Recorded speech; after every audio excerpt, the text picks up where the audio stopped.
Bismillahirrahmanirrahim. Assalamualaikum warahmatullahi wabarakatuh. Alhamdulillahi rabbil alamin. Assalatu wassalamu ala asyrafil anbiya'i wal mursalin Sayyidina Muhammadin wa ala alihi wa ashabihin ajma'in. Rabbi shrah li sadri wa yassir li amri wahlul 'uqdatam min lisani yafqahu qawli. Jemaah yang dirahmati oleh Allah Subhanahu wa taala, alhamdulillah kita bersyukur kepada Allah yang telah memberikan begitu banyak kenikmatan sehingga kita bisa berkumpul, bisa bertemu kembali pada malam ini dalam rangka menuntut ilmu, yaitu ilmunya Allah Subhanahu wa taala. Dalam hal ini kajian tafsir yang akan disampaikan oleh Ustadz Fatih. Salawat serta salam semoga selalu tercurahkan kepada Nabiullah Muhammad sallallahu alaihi wasallam, yang mana beliau berjuang bersama Al-Quran untuk menegakkan agama Islam sehingga agama Islam ini bisa sampai kepada kita semua. Baik jemaah yang dirahmati oleh Allah Subhanahu wa taala, malam ini insya Allah kita akan masuk ayat 148 ya, ya. Masuk ayat 148 surah Al-Baqarah juz 2. Baik, langsung saja kita simak penyampaian dari Ustadz Fatih kepada beliau. Kami persilahkan.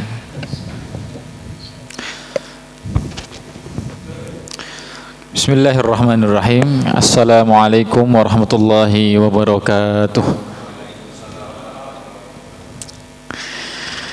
Innal hamdalillah nahmaduhu wa nasta'inuhu wa nastaghfiruh wa nastahdihi wa natubu ilayh wa na'udzu billahi min shururi anfusina wa sayyiati a'malina. May yahdihillahu fala mudilla lahu wa man yudlil fala hadiya lahu. Asyhadu an la ilaha illallah wahdahu la syarika lahu wa asyhadu anna Muhammadan abduhu wa rasuluh la nabiyya wa la rasula ba'dah. Allahumma salli wa sallim wa barik ala habibina wa syafi'ina Muhammadin wa ala alihi wa ashabihi wa mawalah.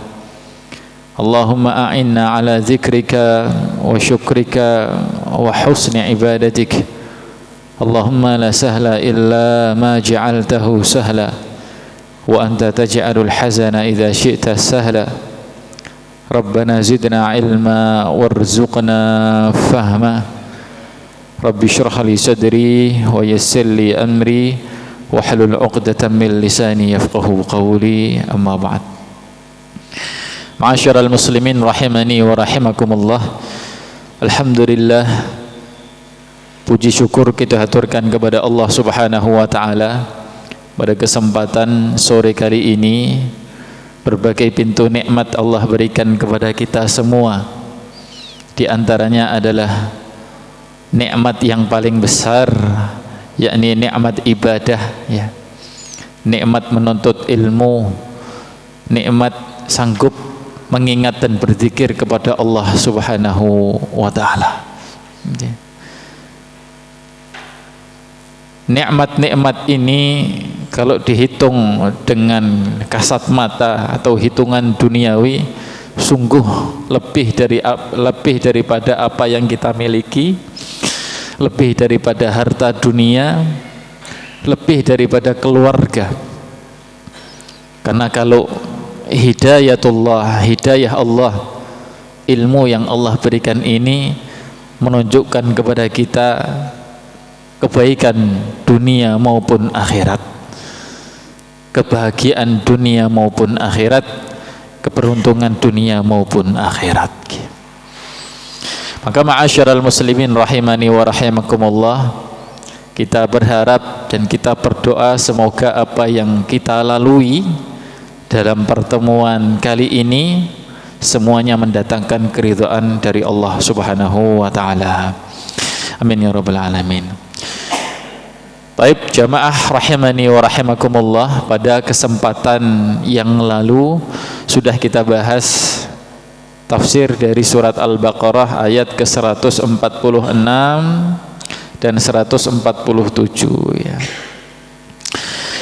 Yang mana penjelasan lalu sedikit banyak membahas tentang bagaimana orang-orang ahlul kitab mereka mengenal Nabi SAW sebagaimana mereka mengenal anak-anak mereka sendiri. Akan tetapi di antara mereka ada yang menyembunyikan kebenaran itu sementara mereka mengetahui. Kita kemarin sedikit banyak memahami, mentadabburi bahwasanya hal ini menunjukkan kebenaran risalah Rasulullah SAW dan bahwasanya apa yang dibawa oleh Nabi SAW adalah al-haqq, kebenaran yang datangnya juga dari Allah Subhanahu wa taala. Nah, pada pertemuan kali ini insyaallah kita akan mencoba membahas, kalau nanti waktunya sampai 2 ayat ya, dan ketika masih longgar mungkin kita lanjutkan 3 ayat ya dari tafsir As-Sa'di yang masih mengangkat tentang tema pemindahan kiblat ya. Dan 3 ayat ini dari 148, 149 sampai 150 ini sebenarnya adalah ayat-ayat terakhir tentang syariat pemindahan kiblat gitu ya. Baik, untuk mengawali mari kita baca dulu dan juga artinya ya. 150. أعوذ بالله من الشيطان الرجيم ولكل وجهة هو موليها فاستبقوا الخيرات أينما تكونوا يأت بكم الله جميعا إن الله على كل شيء قدير ومن حيث خرجت فول وجهك شطر المسجد الحرام وإنه للحق من ربك وما الله بغافل عما تعملون ومن حيث خرجت فول وجهك شطر المسجد الحرام وحيث ما كنتم فولوا وجوهكم شطره لئلا يكون للناس عليكم حجة إلا الذين ظلموا منهم فلا تخشوهم واخشوني ولأتم نعمتي عليكم ولعلكم تهتدون. Dan setiap umat mempunyai kiblat yang dia menghadap kepadanya, maka berlomba-lombalah kamu dalam kebaikan di mana saja kamu berada. Pasti Allah akan mengumpulkan kamu semuanya, sungguh Allah Maha Kuasa atas segala sesuatu. Dan dari manapun engkau Muhammad keluar, hadapkanlah wajahmu ke arah Masjidil Haram. Sesungguhnya itu benar-benar ketentuan dari Tuhanmu. Allah tidak lengah terhadap apa yang kamu kerjakan. Dan dari manapun engkau Muhammad keluar, maka hadapkanlah wajahmu ke arah Masjidil Haram. Dan di mana saja kamu berada, maka hadapkanlah wajahmu ke arah itu agar tidak ada alasan bagi manusia untuk menantangmu kecuali orang-orang yang zalim di antara mereka. Janganlah kamu takut kepada mereka, tetapi takutlah kepadaku agar aku sempurnakan nikmatku kepadamu dan agar kamu mendapat petunjuk. Baik. Qala Allah Ta'ala fil Qur'anil Karim ba'da an a'udzu billahi minasyaitonir rajim wa likulli wijhatun huwa muwalliha wa likullin, dan bagi setiap, kalau diartikan secara letterlock di situ cuma ada kata setiap ya. Tapi kalau kita lihat terjemahan Indonesia, terjemahan mushaf, kita akan dapati kata umat ya, umat. Maka dalam perkataan ini sebenarnya ada makna yang dimaksud dan bagi setiap umat, ya. Walikulli ummatin wadinin, ya. Imam As-Sa'di mengatakan maksud dari setiap ini adalah setiap umat atau setiap milah, setiap agama, ya. Dan bagi setiap umat, setiap milah, setiap agama, wijhatun itu kiblat. Maksudnya setiap umat di sini memiliki kiblat masing-masing, ya. Kiblat masing-masing. Ada yang menafsirkan setiap umat di sini adalah millah, ya. Millah itu dalam artian dulu semasa zaman Nabi Musa alaihi salam itu beda dengan semasa Rasulullah sallallahu alaihi wasallam, ya. Dulu sebagian Nabi kiblatnya ke Masjidil Aqsa, ya, Bani Israel.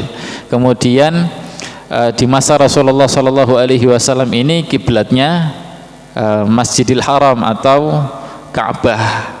Ini yang dimaksud bagi setiap milah, bagi setiap ajaran, bagi setiap agama, bagi setiap umat itu mempunyai kiblat masing-masing, ya. Huwa muwalliha, yang mana umat itu, agama itu, milah itu muwalliha menghadap kepada kiblatnya tersebut, ya, kiblatnya sendiri-sendiri, ya. Imam As-Sa'di rahimahullah menjelaskan bahwasanya walaysa sya'nu fi istiqbalil qiblah.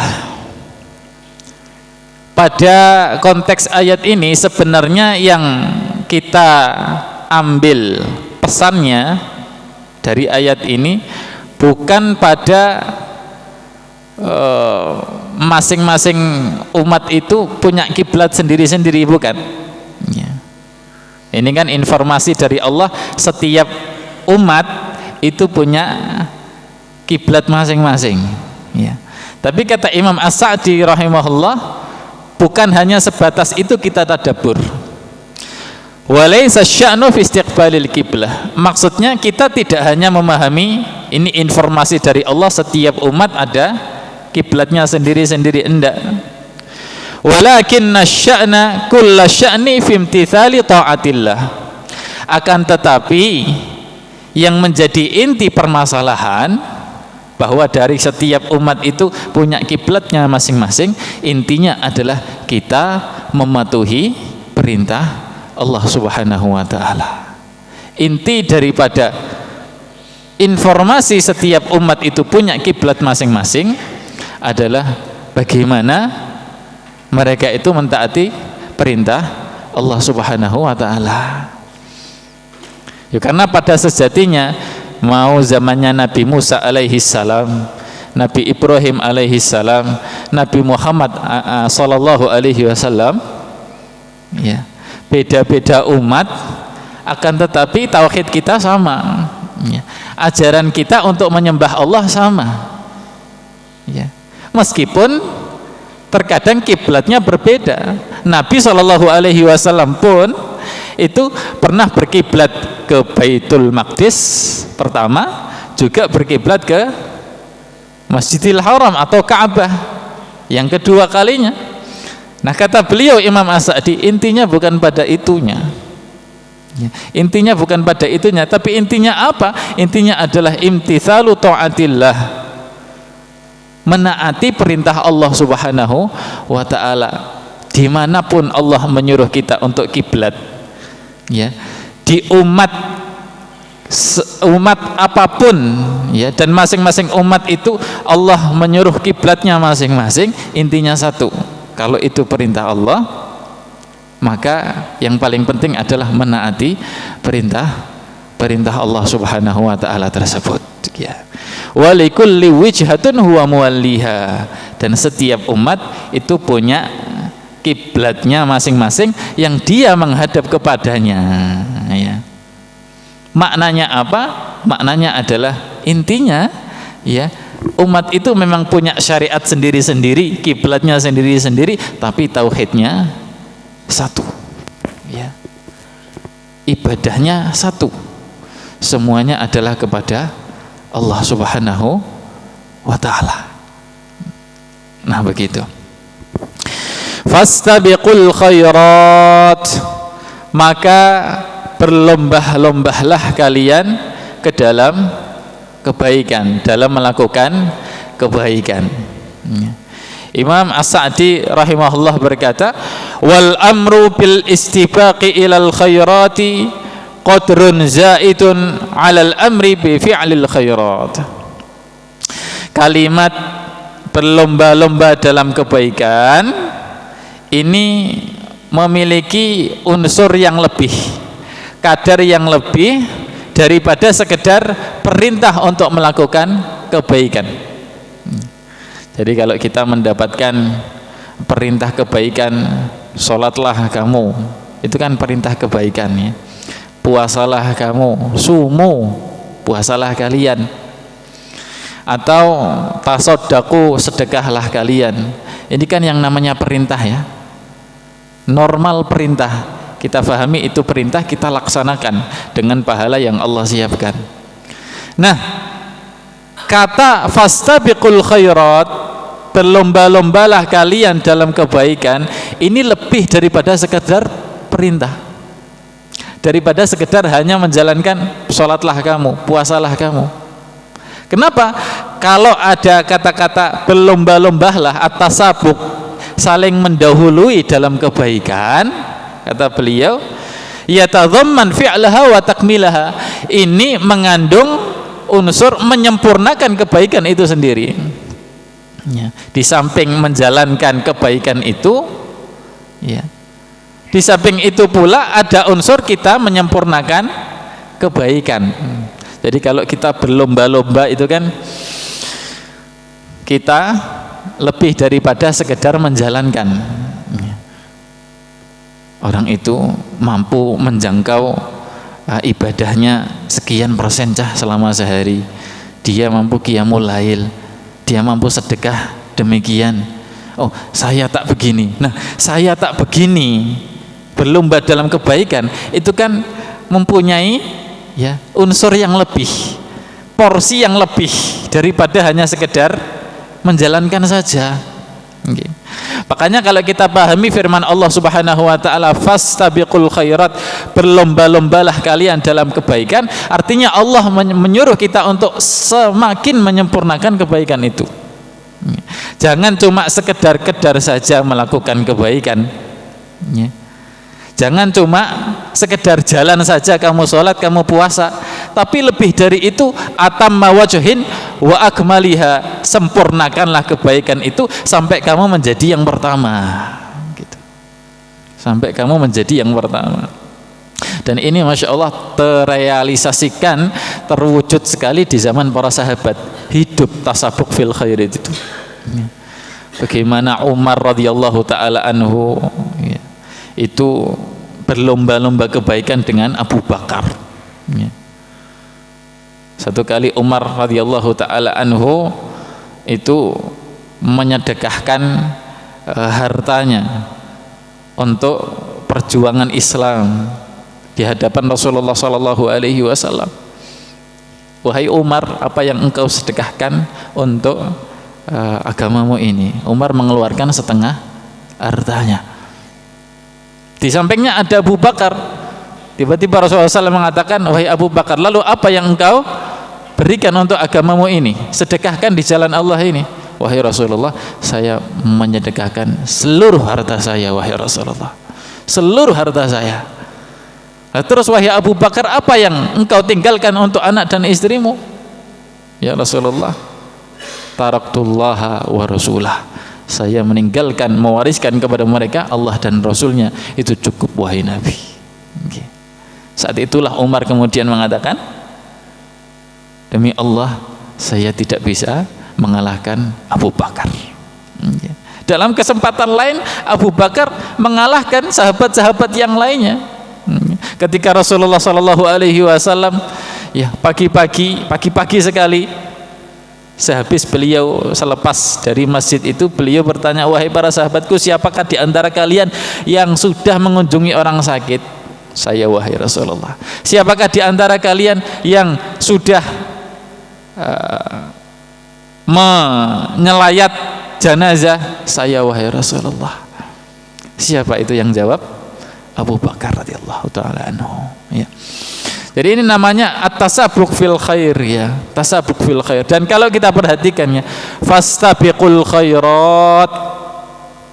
Kita perhatikan kata fastabiqul khairat, ya. Istabaqa yastabiqu, berlomba-lomba. Setelahnya langsung ada kata al khairat. Kalau dalam bahasa Arab, dalam ilmu nahwu, itu artinya kebaikan, ya. Maf'ulun bih.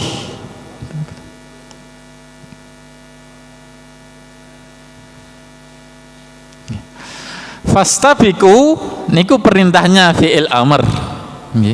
Setelahnya langsung ada kata al khairat. Al khairat itu objek, ya, maf'ul bihnya. Ya. Padahal kalau kita telisik dalam bahasa Arab, istabaqa yastabiqu atau tasabuk itu biasanya dikasih robit. Robit itu jembatan dari fiilnya ke maf'ulnya.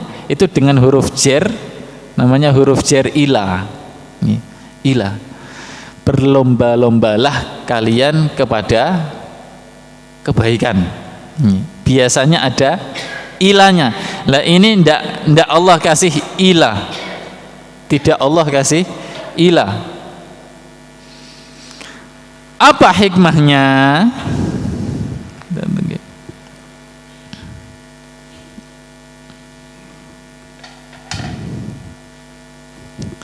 Jadi kata-kata fastabiqu al khairat. Al khairat. Kata fastabiqu, berlomba-lombalah, al khairat langsung, ya, tanpa ada jeda masuk ke dalam kebaikan. Biasanya kata istabaqa itu ada kata ilah. Berlomba-lombalah kalian menuju kebaikan, ya. Nah, sebagian mufassirin, ya,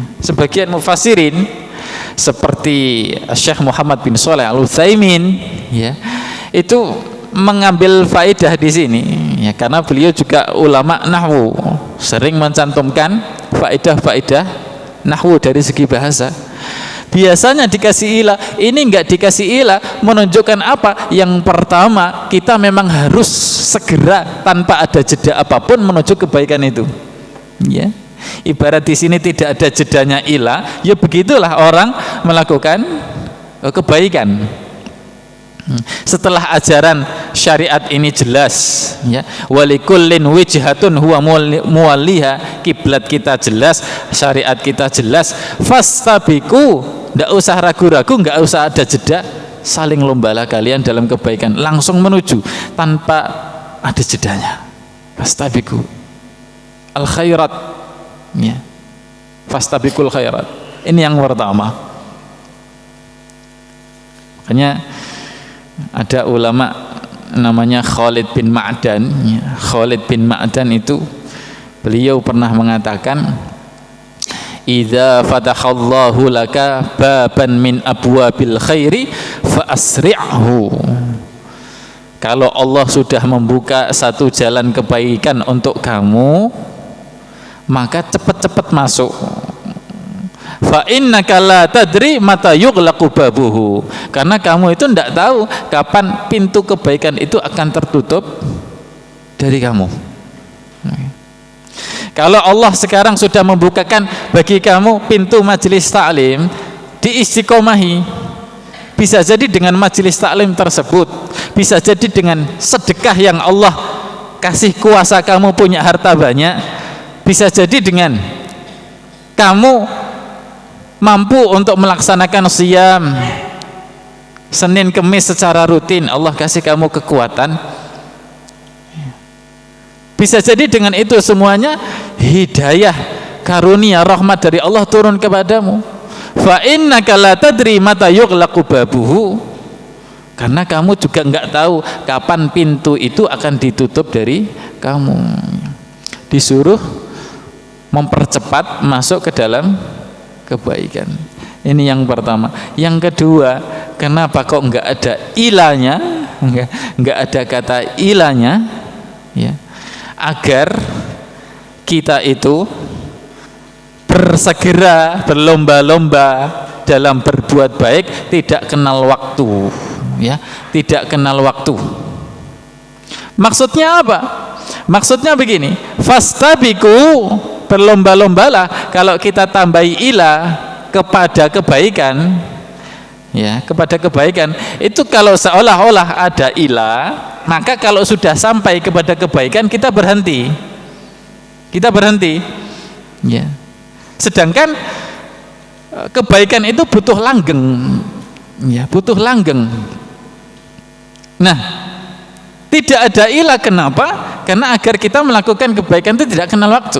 Allah juga tidak mengatakan fastabiqu fil khairat, maka berlomba-lombalah kamu di dalam kebaikan. Enggak. Baik sudah melaksanakan sholat, di dalam sholat maupun sebelum sholat, ya, ibaratnya sebelum sholat kita berlomba-lomba, pas sholat ya kita berlomba-lomba, setelah sholat ya kita berlomba-lomba gitu. Kenapa tidak ada ilah? Karena kita melakukan kebaikan itu tidak kenal waktu, dimotivasi oleh Allah Subhanahu wa taala, tidak kenal waktu, baik sebelum melakukan kebaikan, saat sudah melakukan kebaikan, maupun setelahnya kita tetap berlomba-lomba. Ya kayak beginilah, Allahumma ihdina, ya, ihdinas siratal mustaqim. Ihdina, ada ilahnya atau enggak? Biasanya ada ilah, tapi ini enggak. Ihdinas siratal mustaqim, tunjukkanlah kami ke jalan yang lurus. Kata ke kalau dalam bahasa Arab itu ada ilahnya, tapi ini enggak ada. Ihdina langsung sirat. Kenapa? Karena kalau kita sudah diberi petunjuk oleh Allah, hidayah oleh Allah, kita masih butuh, kita masih butuh hidayah itu lagi. Ihdinas sirat. Jadi hidayah itu terus menerus meskipun kita sudah dapat hidayah. Baik. Fastabiqul khairat aynama takunu ya'ti bikumullah.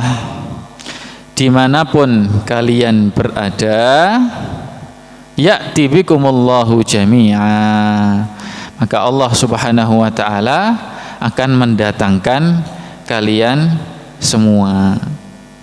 Nah, jamaah arsyadani wa arsyadakumullah, setelah Allah Subhanahu wa ta'ala menyemangati, memotivasi kita untuk melakukan kebaikan, ya, maka manusia ini diajak berpikir, ya.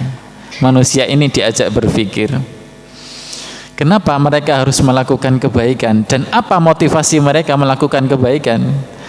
Manusia kalau diajak berpikir paling cepat adalah ketika adanya tarhib dan targhib, ya, adanya hadiah atau adanya ancaman, ya. Kita melakukan sholat, melakukan zakat, melakukan puasa, di antara motivasi terbesar Allah Subhanahu wa ta'ala kasih pahala, ya. Di antara dalam hadisnya Allah Subhanahu wa ta'ala akan memberikan khusus bagi orang-orang yang ahli puasa satu pintu dari pintu-pintu surga, namanya pintu Ar-Rayyan misalkan. Barang siapa yang masaha ra'sal yatim, barang siapa yang mengusap rambut anak yatim, kepalanya anak yatim, kata Rasulullah sallallahu alaihi wasallam, kahataini ana wa huwa kahataini fil jannah, maka aku dan dia di surga sedekat ini, sedekat dua jari ini. Dimotivasi oleh Rasulullah dengan pahala di surga, tingkatan di surga. Maka motivasi kita dalam beramal yang paling besar adalah keridhaan Allah, surga dari Allah, pahala dari Allah.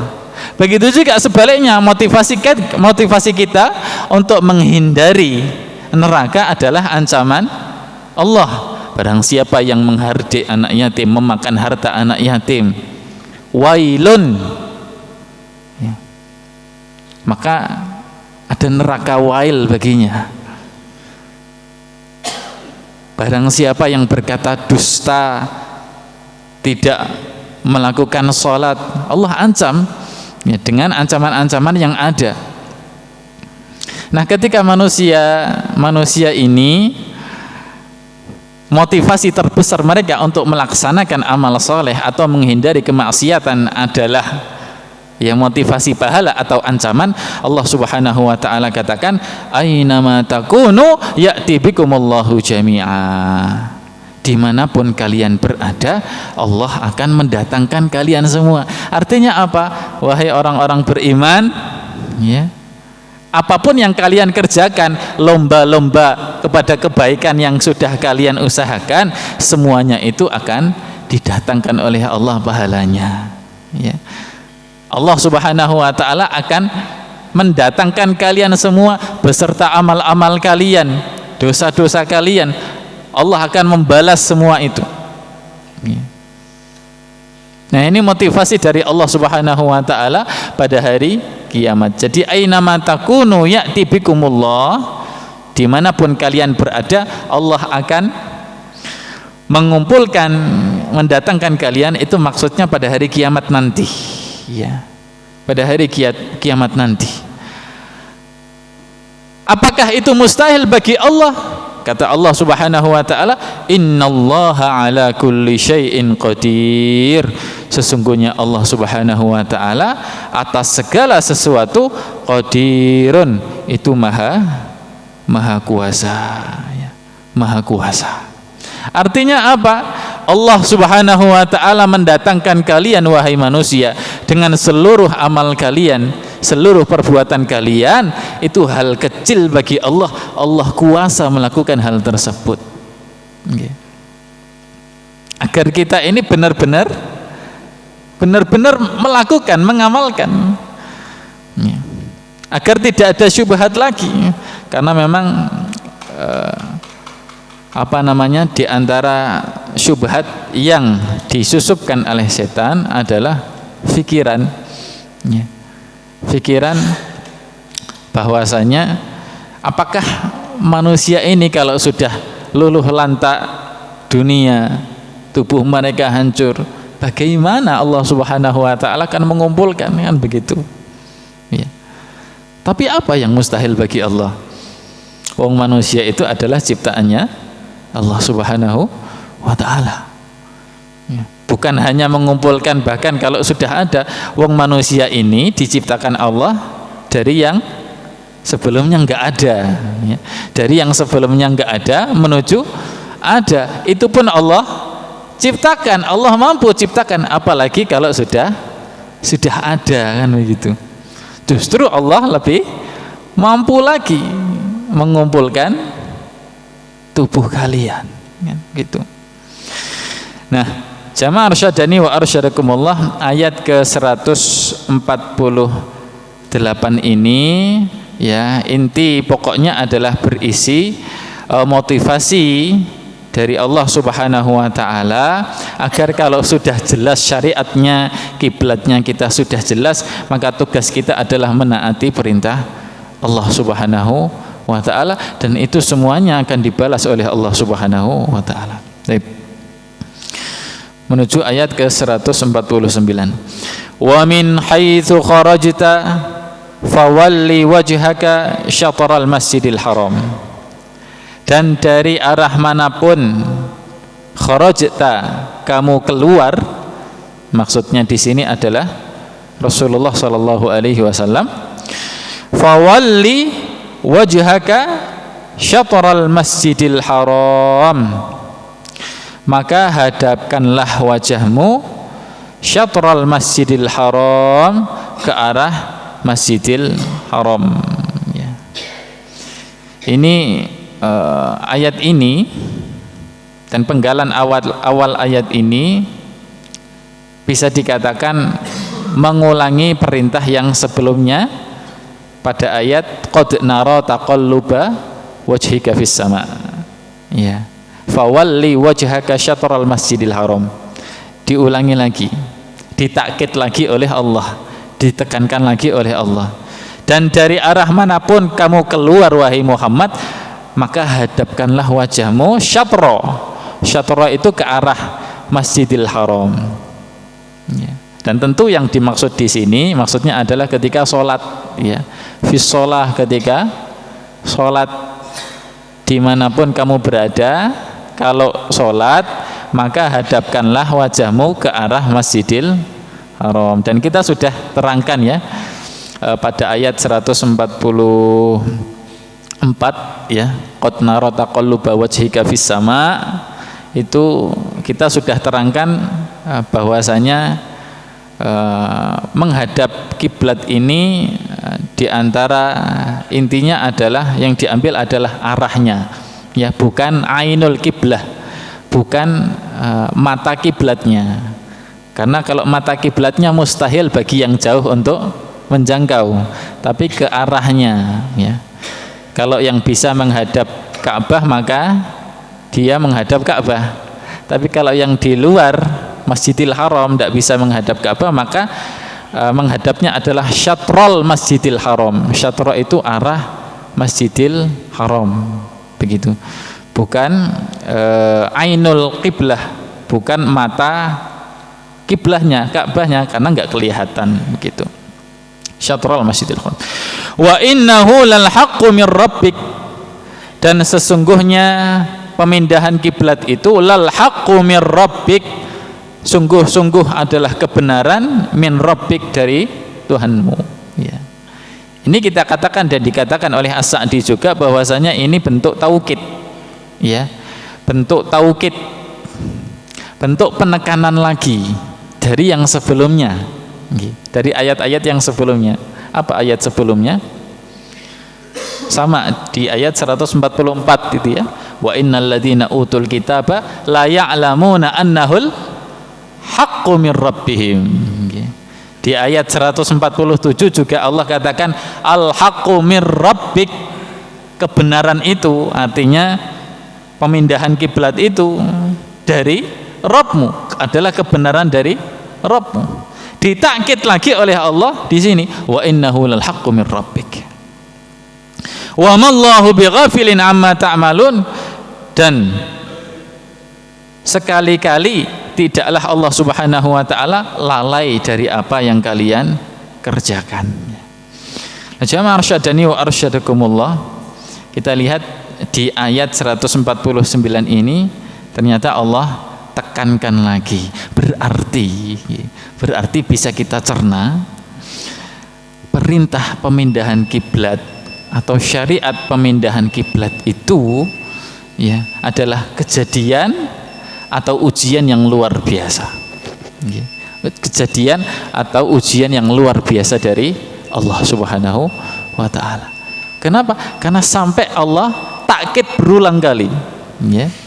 Tadi di ayat 144 Allah takkid, Allah perintahkan, ini ditakkid lagi. Nanti setelah ini Allah takkid lagi, setelah ini Allah takkid lagi. Bagaimana Allah takkid, Allah tekankan lagi? Mungkin kita adzan dulu mungkin. Baik, kita beri adzan dulu.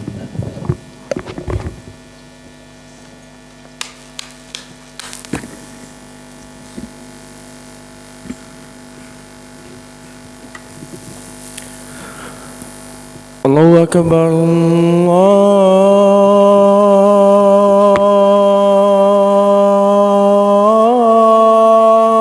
Allahu Akbar.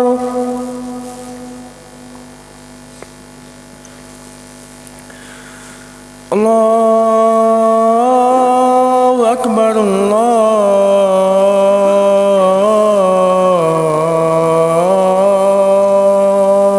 Allahu Akbar. Asyhadu an la ilaha illallah.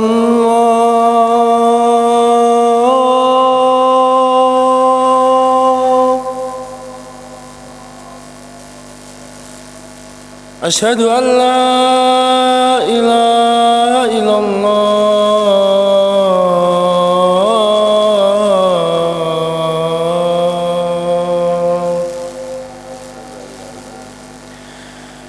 Asyhadu anna Muhammadar Rasulullah.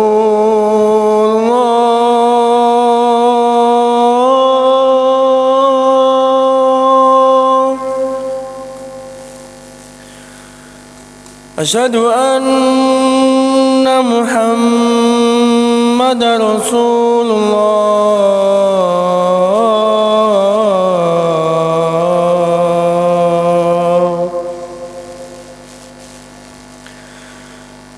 حي على الصلاة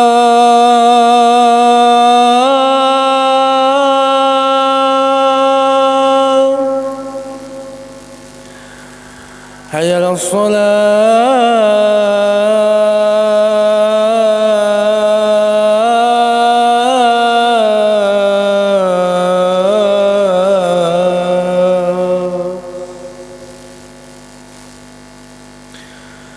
حي على الفلاح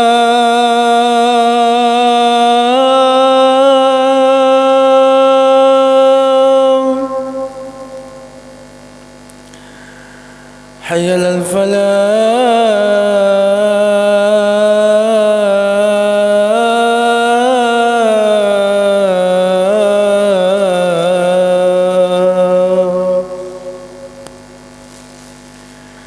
الله أكبر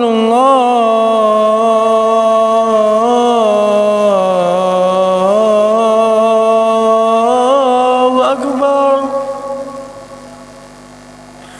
لا إله إلا الله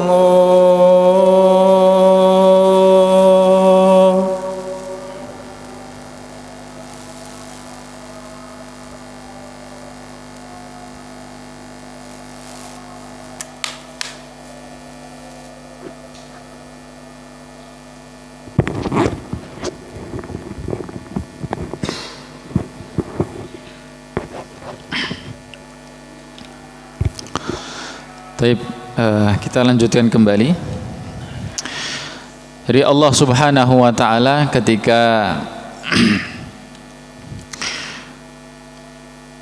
syariat pemindahan kiblat ini adalah satu ujian yang berat bagi kaum muslimin, ya, kejadian yang besar pada zaman tersebut. Allah Subhanahu wa taala hendak menguatkan hati Rasulullah SAW dan juga kaum muslimin, ya. Sehingga Allah Subhanahu wa taala mengulang, ya, sampai 3 kali, ya. Allah Subhanahu wa taala mengulang sampai 3 kali penyebutan fawalli wajhaka syatral masjidil haram. Padahal kalau kita fikir satu perintah Allah saja itu cukup enggak untuk kita sebagai sebuah kebenaran? Cukup, ya. Kenapa Allah Subhanahu wa taala sampai mengulangi 3 kali? Salah satunya adalah karena untuk menguatkan litasbit, menguatkan hati kaum muslimin agar tetap kokoh, tetap istiqomah. Fawalli wajhaka syatral masjidil haram. Nah, kita baca kemudian selanjutnya, wa min haitsu kharajta fawalli wajhaka syatral masjidil haram. Dan dari arah manapun kamu keluar wahai Muhammad, fawalli wajhaka, maka hadapkanlah wajahmu syatral masjidil haram, ke arah masjidil haram. Ini sama ya dengan yang sebelumnya. Wa haitsu ma kuntum fawallu wujuhakum syatrah. Dan dimanapun kalian berada, ya, ini dhomirnya sudah antum, tum, kalian, ya. Padahal tadi yang pertama ditujukan kepada Rasulullah Sallallahu Alaihi Wasallam. Ini menunjukkan bahwasanya perintah untuk Nabi sejatinya adalah perintah untuk kaum muslimin, ya. Wa haitsu ma kuntum, dan dimanapun kalian berada, fawallu wujuhakum syatrah, hadapkanlah kalian wahai kaum muslimin syatrah, ke arah Masjidil Haram. Ditakkid lagi oleh Allah Subhanahu wa taala, ditekankan lagi oleh Allah Subhanahu wa taala. Apa di antara tujuannya? Li alla yakuna linnasi, agar tidak ada lagi bagi manusia, tidak ada lagi bagi manusia. Manusia di sini tafsirannya apa? Manusia di sini adalah tafsirannya al-mu'anidun, al-yahud, al-musyrikun, al-munafikun. Jadi annas, manusia di sini maksudnya adalah orang-orang Yahudi, orang-orang musyrik dan orang-orang munafik. Ya. Agar tidak ada lagi bagi orang-orang munafik, orang-orang musyrik dan orang-orang Yahudi alaikum atas kalian hujjah, alasan. Agar tidak ada lagi alasan untuk mereka untuk membantah kalian. Ya. Maka palingkanlah wajah kalian ke arah kiblat agar tidak ada alasan lagi bagi mereka orang-orang ahlul kitab, Yahudi, musyrik dan munafik untuk membantah kalian. Ya. Kenapa kok demikian ya? Kita akan pelajari sebelumnya ya. Pelajari sebelumnya bahwasanya 3 kelompok ini, Yahudi, munafik dan musyrik, itu kan sama-sama mencibir Nabi SAW dan kaum muslimin atas perintah pemindahan kiblat. Yang orang-orang Yahudi mereka mengatakan, oh Muhammad dia sudah keluar daripada agama nenek moyangnya. Ya. Kenapa dia tidak menghadap kiblat Baitul Maqdis? Padahal kiblat Baitul Maqdis adalah kiblatul anbiya, kiblat para nabi. Ya. Ini yang pertama. Allah Subhanahu wa taala menyuruh Rasulullah sallallahu alaihi wasallam untuk menghadap Ka'bah agar mereka tidak punya alasan lagi. Ya. Loh, tidak punya alasan bagaimana? Karena ternyata di kitab-kitab mereka At-Taurat dan Injil, ya, kitabnya ahlul kitab, ternyata disebutkan di kitab-kitab mereka ini bahwasanya Nabi yang terakhir nanti kiblatnya akan menghadap ke Ka'bah, ya, ke Ka'bah, akan menghadap ke Masjidil Haram. Ya. Jadi mereka ketika mengetahui bahwasanya Rasulullah Shallallahu Alaihi Wasallam pada akhirnya menghadap ke Masjidil Haram, akhirnya mereka kan terbungkam, ya, terbungkam.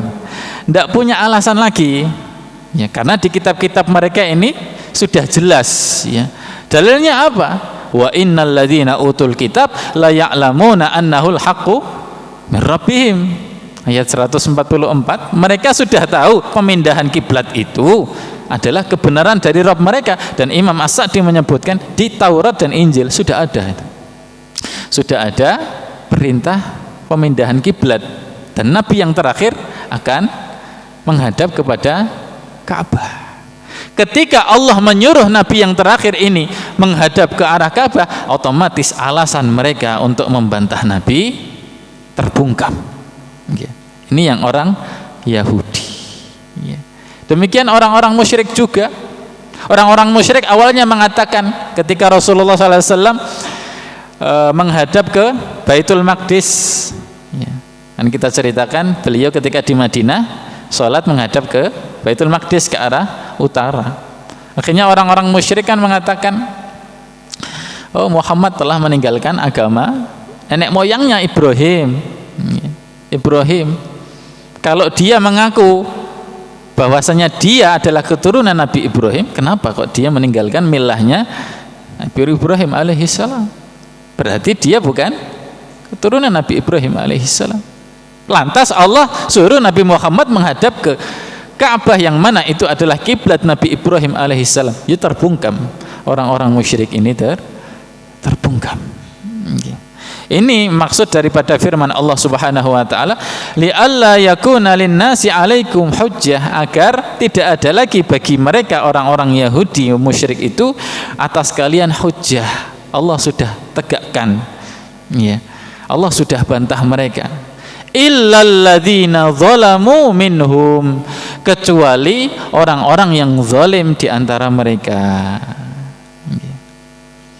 Imam As-Sa'di rahimahullah menjelaskan, illa man zalama minhum ay man ihtajja minhum bi hujjatin huwa zalimun fiha.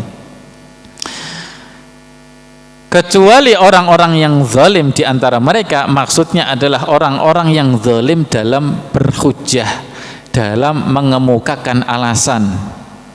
Maka bagi orang-orang yang zalim itu tidak ada efeknya wahai Muhammad kepadamu, tidak ada efeknya wahai Muhammad kepada mereka. Artinya apa? Artinya orang zalim itu mau dijelaskan hujjah, mau enggak dijelaskan hujjah. Kalau mereka zalim dalam memakai hujjah, artinya apa? Kalau mereka itu ya, tidak konsekuen dengan hujjah mereka, ya sama saja. Ya. Ini maksud dari firman Allah, illal ladzina zalamu minhum. Wahai Muhammad, menghadaplah kalian ke arah kiblat ini li alla yakuna alaikum hujjah, agar tidak ada alasan lagi bagi orang-orang Yahudi itu. Kecuali orang-orang yang zalim di antara orang-orang Yahudi yang mereka tidak meyakini hujjah mereka sendiri, yang mereka mendustakan hujjah mereka sendiri, sudah Muhammad enggak pengaruh, ya, enggak usah engkau gubris, ya. Makanya setelah itu Allah katakan fala takhshawhum, jangan takut kepada mereka. Istilahnya apa? Jangan gubris, ya.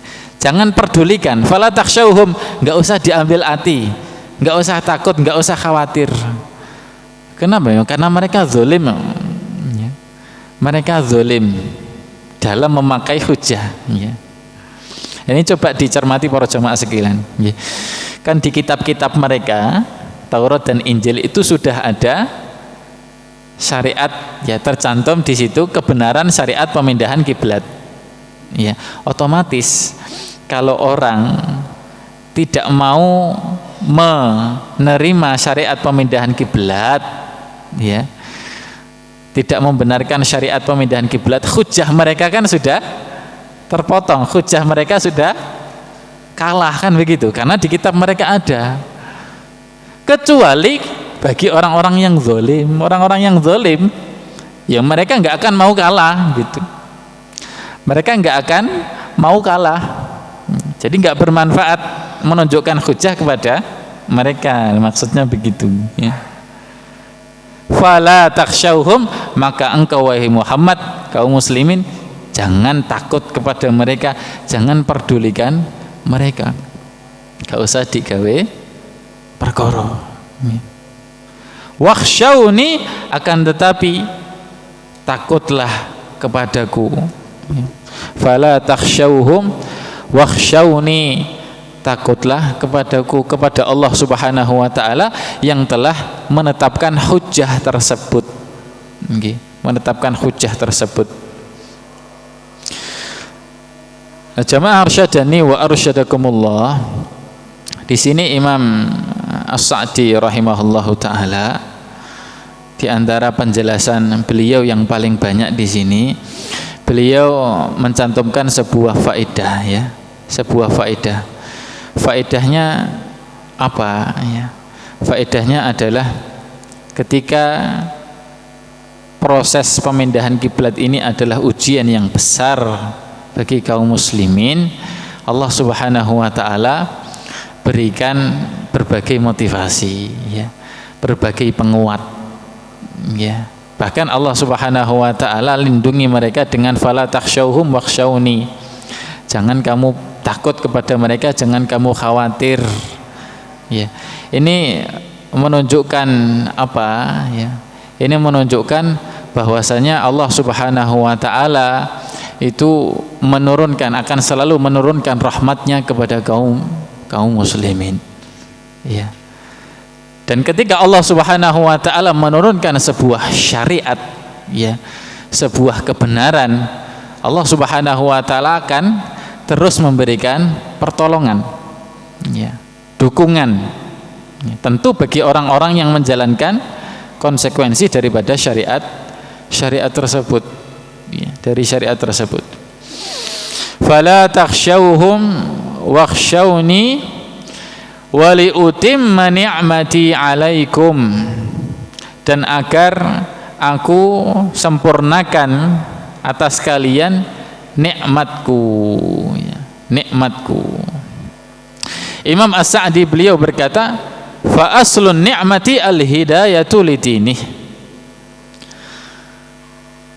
pokok daripada nikmat Allah Subhanahu wa taala sebenarnya adalah hidayah Allah mengarahkan hamba ini kepada agamanya, ya. Bi irsali rasulihi wa inzali kitabih, dengan mengirimkan rasulnya dan menurunkan kitabnya. Thumma ba'da dzalika an-ni'am al-mutammimat li hadzal asl. Setelah itu Allah Subhanahu wa taala menurunkan nikmat-nikmat yang menyempurnakan nikmat yang pokok tadi, ya. Jadi jamaah sekalian, kalau kita cermati wali utimma ni'mati alaikum, wali utimma ni'mati alaikum, dan agar aku sempurnakan kepada kalian nikmatku. Kalau kita mencermati teks ini, berarti ada dua nikmat, ya, ada dua nikmat. Nikmat yang aslun, nikmat yang pokok, dan nikmat yang penyempurna. Nikmat yang penyempurna, ya. Karena Allah mengatakan dan aku sempurnakan nikmatku kepadamu. Berarti sebelum sempurna itu ada nikmat yang pokok, ya. Imam As-Sa'di mengajak kita untuk merenungi fa inna aslun nikmah, ya. Berarti ada nikmat yang pokok, ya. Ibarat kita begini, kita ngasih makan orang 10.000, kemudian kita ingin ngasih dia lagi, ini tak sempurna no panganane, tak tambahi gorengan gitu, tambahi ngombe misalnya. Nah, berarti kan itu ada makanan pokoknya, ada makanan pelengkapnya. Kata Imam As-Sa'di juga demikian, ada yang nikmat yang pokok, ada yang nikmat yang penyempurna. Nikmat pokoknya apa? Fa aslun ni'mati al-hidayatul lidini. Nikmat yang pokok itu, kenikmatan dari Allah adalah hidayah, ya. Petunjuk dari Allah, kita masuk agama Islam ini nikmat. Sedangkan nikmat penyempurna apa? Nikmat penyempurna adalah syariat yang Allah syariatkan. Termasuk diantaranya pemindahan kiblat, termasuk diantaranya sholat, termasuk diantaranya puasa. Itu juga nikmat, ya. Itu juga nikmat penyempurna bagi nikmat hidayah kita ini, ya. Nikmat hidayah kita. Nah, Allah Subhanahu wa taala akan menyempurnakan, semakin menyempurnakan nikmat-nikmat tersebut, semakin menambah nikmat hidayah, nikmat Allah kepada kita, nikmat rahmat itu ketika apa? Ya, diambil dari ayat ini, ketika kita konsekuen dengan perintah Allah, fawallu wujuhakum syatrah. Tadi kan ayatnya sebelumnya seperti itu, ya. Dan hadapkanlah wajah kalian ke arah Masjidil Haram. Otomatis menjalankan syariat kan gitu. Ketika kalian sudah menjalankan syariat, akan aku sempurnakan nikmatku kepada kalian. Kalau sudah sholat, ya, sudah zakat, sudah siam, sudah haji, sudah melaksanakan syariat, yakinilah bahwasanya dengan itu Allah akan semakin sempurnakan nikmat kalian. Wali utimma nikmati alaikum wala'allakum tahtadun, dan agar kalian mendapatkan petunjuk, ya.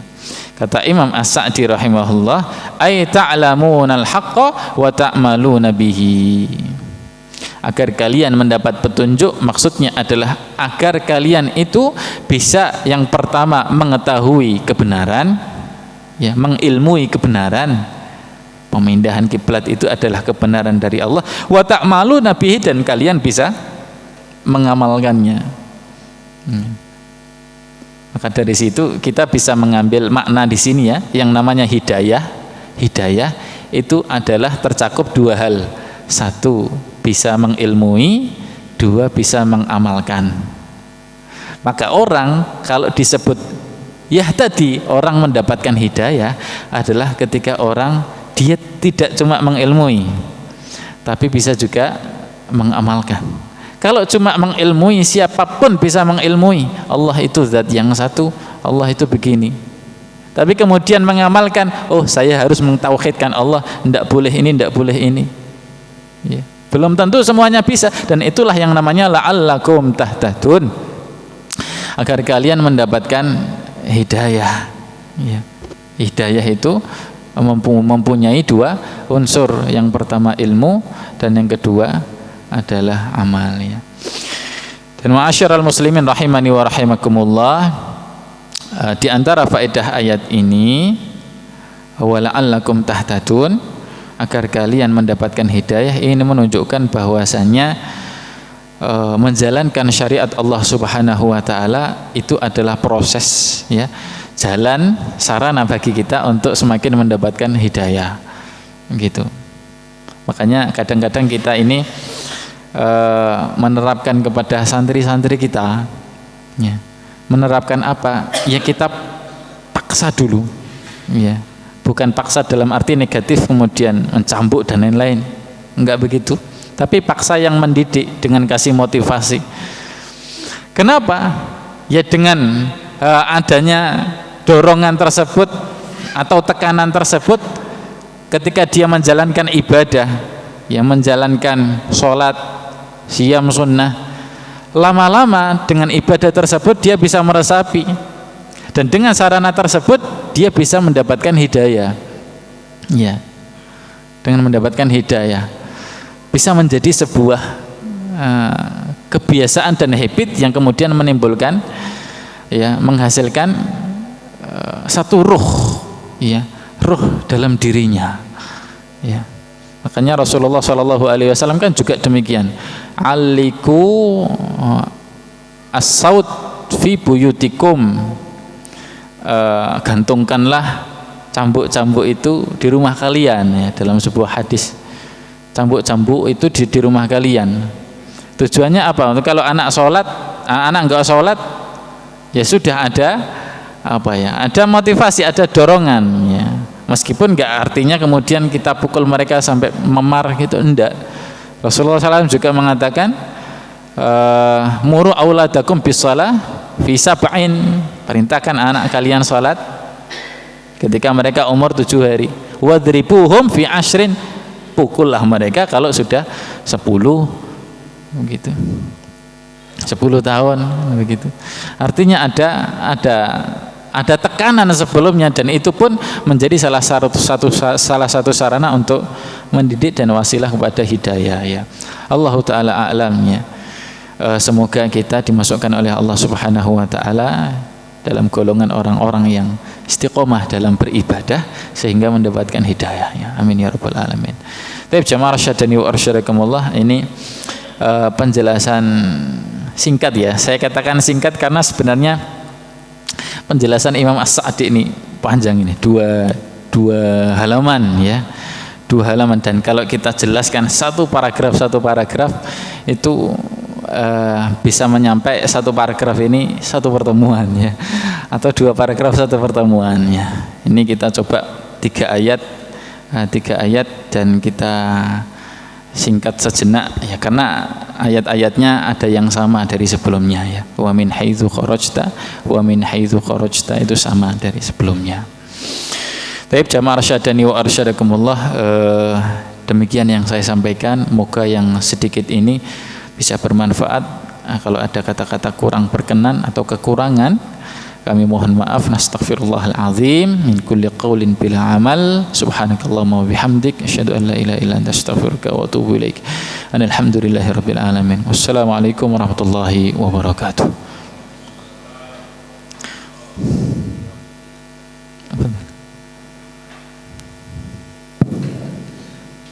Baik, demikian tafsir surah Al-Baqarah ayat 148 sampai 150 yang sudah disampaikan oleh Ustadz Fatih.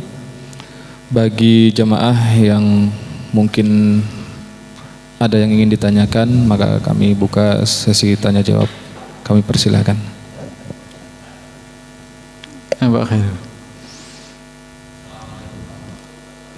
Waalaikumsalam warahmatullahi wabarakatuh.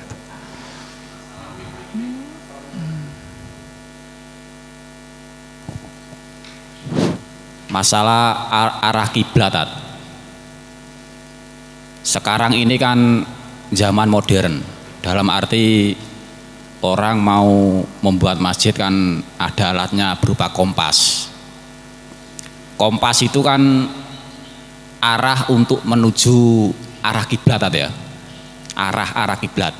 Meskipun kompas itu tidak benar 100%, tapi kan mendekati kebenaran, Tat. Maksudnya begini, dalam masjid-masjid itu kalau mengikuti arah kompas itu pasti agak serong gini, Tat. Kalau mengikuti kompas seperti di Masjid Agung itu, kalau ikut kompas itu pasti arah ke sini, Tat. Nah, sementara kebanyakan orang itu sholatnya itu masih ke lurus. Lah,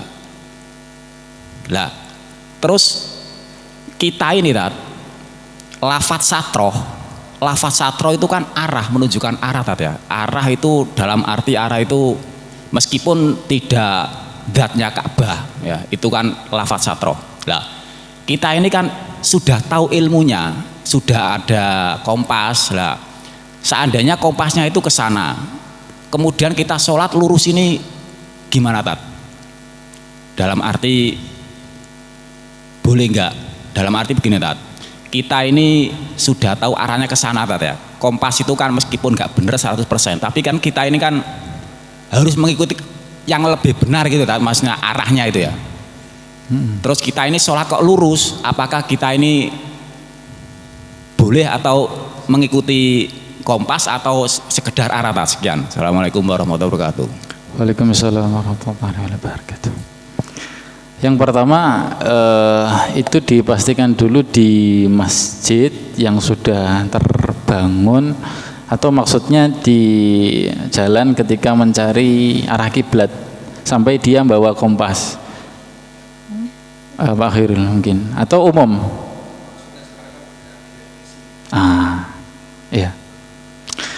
Ya, tentu yang pertama memang kita berusaha dengan yang paling akurat gitu. Kalau sekarang modern sudah ada kompas dan kompas itu diyakini akurat, artinya HP-nya yang enggak error, ada kuotanya dan enggak error gitu ya. Dan kemudian sudah diukur benar-benar dan itu akurat, kita yakini 100% lah atau 99% akurat, ya kita usahakan menghadap ke situ. Fawallu wujuhakum syatrah, ke arah situ. Karena memang dari segi jarak kalau meleset sedikit ya kan bisa juga ke arah sana begitu. Jadi kita memang berusaha seperti itu. Nah, kalau sudah berusaha, maka itu sudah dinilai sebagai kita menghadap ke arah kiblat, ya. Kenapa? Karena sekali lagi itu yang dinilai adalah arahnya. Syekh Muhammad bin Shalih Al-Utsaimin beliau juga pernah ditanya bagaimana ketika kita ini, ya ada 1-2 lah ya, 1-2 kita ini ragu-ragu tepat ke sana atau agak ke sini atau gimana. Maka kata beliau, Rasulullah SAW sudah menjawab, ma bainal masyriq wal maghrib qiblah gitu. Pokoknya antara timur dan barat adalah kiblat. Antara timur dan barat adalah kiblat. Dalam hadis sahih. Dulu kan Madinah kan di arah utara ya. Di arah utara, sini kan Mekah. Ini Mekah, kemudian ke arah utara, ke atas ya berarti. Ke atas ini ada Madinah. Kemudian Rasulullah SAW bersabda antara timur dan barat, ini antara timur dan barat adalah kiblat. Artinya sini, ya. Antara timur dan barat adalah kiblat. Berarti itu menunjukkan bahwasanya arah ya. Pokoknya kalau kalian sudah berusaha memastikan antara timur dan barat itu, ya itulah yang disyariatkan, itu adalah kiblat. Nah, tentang masjid yang sudah sudah jadi atau sudah terbangun, wallahu taala a'lam ya. Kalau misalkan di masjid itu disepakati dengan kebijakan ya yang menurut kita lebih tepat ya, lebih dekat, maka khair insyaallah, dan itu lebih baik ya. Artinya menjaga, supaya lebih menjaga begitu. Dan kalau memang belum, karena belum mampu, ya belum mampu, entah itu sulit untuk menggarisi dan lain sebagainya, atau takmirnya masih belum satu kata, ya bismillah, ya bismillah, dalam artian semoga itu sudah menjadi satu hal yang memenuhi syarat kita sudah menghadap ke arah kiblat, ya. Wallahu taala alam bisawab. Kalau di Sedayu ini enggak ada ya rata-rata ya. Maksudnya di garis miring revisi. Disamakan. Seperti semula. Maksudnya enggak ada revisi miring, ya. Karena Rasulullah SAW bersabda ma bainal masyriq wal maghrib, ya. Antara kiblat lah, antara itu kan untuk penilaian sangat akurat itu kan masih longgar antara itu, tapi ya tetap kita usahakan gitu. Ya Allah taala alam bisawab. Gitu Pak Khairul mungkin ya.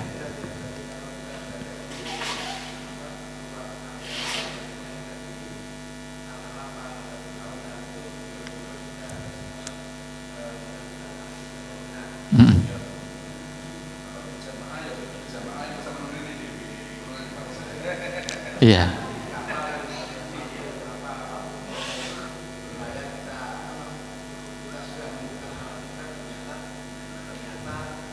Soalnya belok kan gitu. Oh begitu, beda lagi ya. Yang penting di awalnya kita sudah berusaha. Ya. Kalau kapalnya belok itu sudah maafu, dimaafkan. Ya. Dan kalau dulu mabainal masyriq wal maghrib, berarti kalau penduduk Indonesia ini yo bukan antara timur dan barat, ya, tapi antara utara dan selatan begitu. Utara dan selatan ya. Diarahkan ya, kalau sekarang sudah ada kompas. Ya. Mungkin seperti itu dari saya. Baik. Seperti itu ya Pak ya. Baik, mungkin kita cukupkan untuk pada pertemuan kali ini. Kita sambung pada pertemuan berikutnya. Sebelum kami tutup, kami ucapkan jazakumullah khairan atas partisipasi semua jemaah yang sudah mengikuti kajian hingga saat ini. Apabila ada kata-kata dari kami yang kurang berkenan, maka kami memohon maaf yang sebesar-besarnya. Maka mari kita tutup kajian pada malam hari ini dengan bacaan hamdalah dan doa kafaratul majelis. Alhamdulillahirabbil alamin. Subhanaka Allahumma wa bihamdika asyhadu an la ilaha illa anta astaghfiruka wa atubu ilaik. Wassalamualaikum warahmatullahi wabarakatuh.